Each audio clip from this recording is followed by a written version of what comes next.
Bonjour à tous, on se retrouve aujourd'hui dans une nouvelle vidéo après un mois d'absence. Je vous ai quitté sur le chemin de Saint-Jacques il y a à peu près un mois. Je n'ai pas souhaité continuer à faire des vidéos sur le sujet, mais peut-être que si ça vous intéresse, je vous ferai peut-être un retour d'expérience sur mon arrivée à Saint-Jacques après 1600 km à parcourir les chemins français et les chemins espagnols.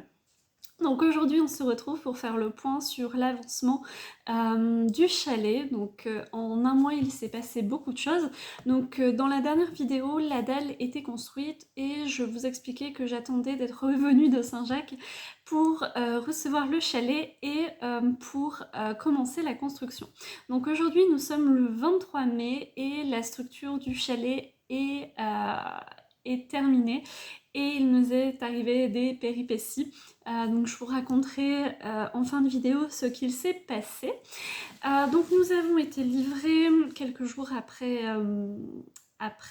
mon retour, donc par Chalet de Jardin, là où j'ai acheté mon chalet. Donc c'est assez bien fait parce que tout arrive sur 6 grandes palettes et on se dit que c'est étonnant qu'on ait toute une maison dans si peu d'espace, donc voilà. Et nous avons commencé du coup la construction la semaine du 8 mai, étant donné que c'est là où il y avait énormément de fériés. Mais avant de commencer la construction, il fallait d'abord trier toutes les pièces. Donc en fait, comment ça se passe? On reçoit un plan détaillé avec chaque mur et chaque mur a un assemblage de madriers avec une étiquette et un numéro. Donc par exemple on a le mur A, le mur B, le mur C, etc. jusque le mur G pour ma maison. Et ensuite on a à la perpendiculaire le mur 1, le mur 2, le mur 3. Et en fait chaque madrier va porter une étiquette pour connaître son emplacement. Donc par exemple si c'est la jonction du mur A et du mur 1, ça va être le mur A1. Et si c'est le premier niveau de la maison, ça sera 1 à 1. Pour le niveau 2, 2 à 1, etc. Et ça, en fait, grâce au plan et grâce à ces étiquettes, on peut retrouver facilement la construction, enfin l'emplacement en fait des pièces. Donc en fait, pour gagner en efficacité lors du montage, j'ai trié l'ensemble des madriers par niveau, donc niveau 1, niveau 2, niveau 3, et ça prend énormément de temps. C'est-à-dire que on a mis environ 3 jours pour trier l'ensemble des palettes. C'est énormément, donc on a mis 3 jours pour trier les palettes. Donc le niveau 1, le niveau 2, le niveau 3, etc.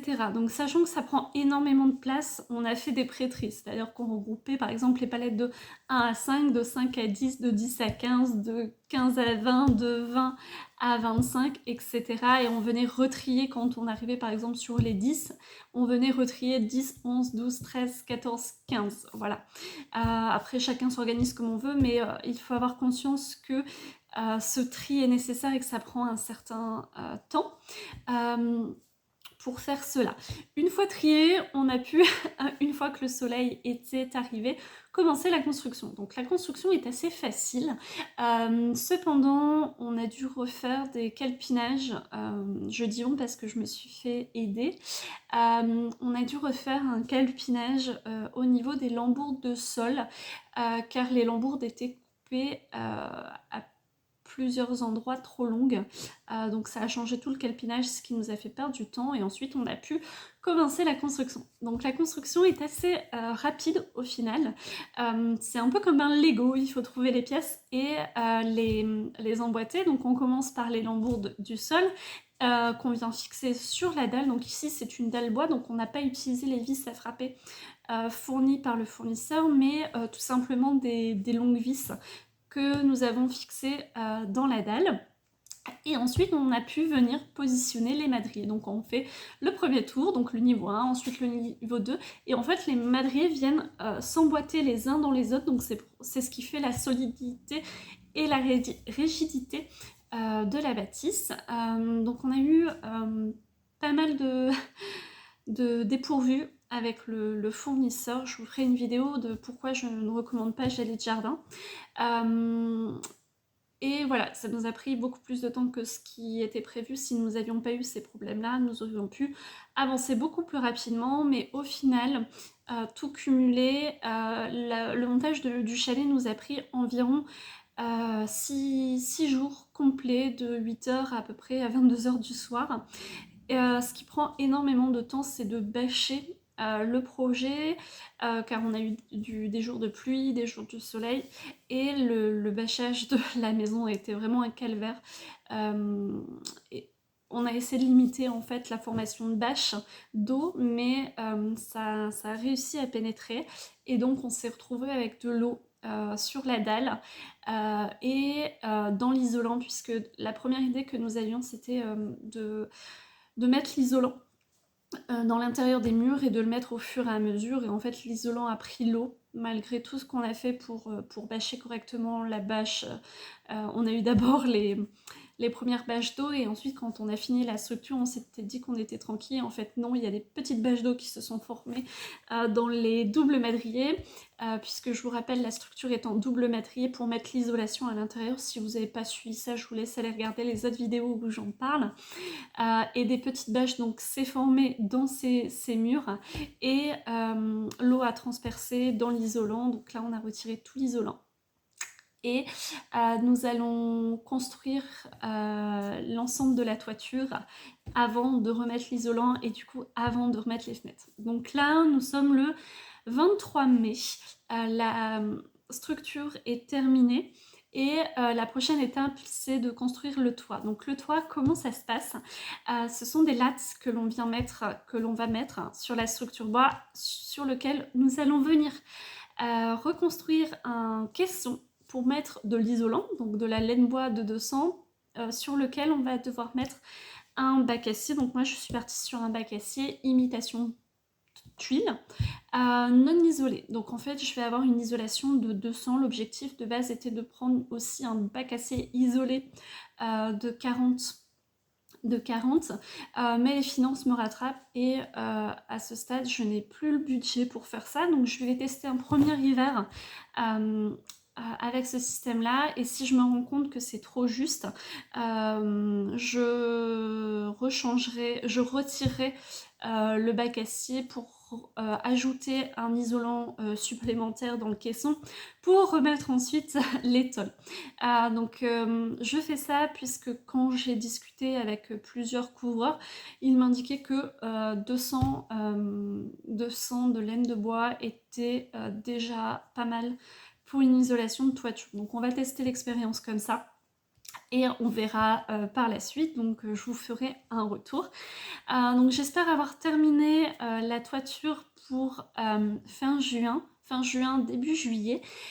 Comme ça ensuite je vais pouvoir réaliser l'installation des menuiseries, l'isolation, et la maison sera hors d'eau hors d'air. Et une fois que je vais rentrer de mon voyage estival, je pourrai m'occuper de l'intérieur de la maison. Voilà, c'est à peu près tout pour les nouvelles. Je ferai un update du budget, combien va me coûter la toiture, combien me coûte l'isolation, combien me coûte l'électricité. Je vous avais fait un prévisionnel il y a quelques semaines, et l'objectif sera de comparer ce que j'avais estimé avec les coûts réels. Donc si d'ici là vous avez des questions, n'hésitez pas à me les poser en commentaire. C'est toujours un plaisir de parler du projet, et en plus on est de plus en plus nombreux sur cette chaîne, et ça motive vraiment à partager, à démocratiser ce système d'habitation. Et c'est vraiment l'objectif de cette chaîne en fait, c'est de partager un peu des choses alternatives,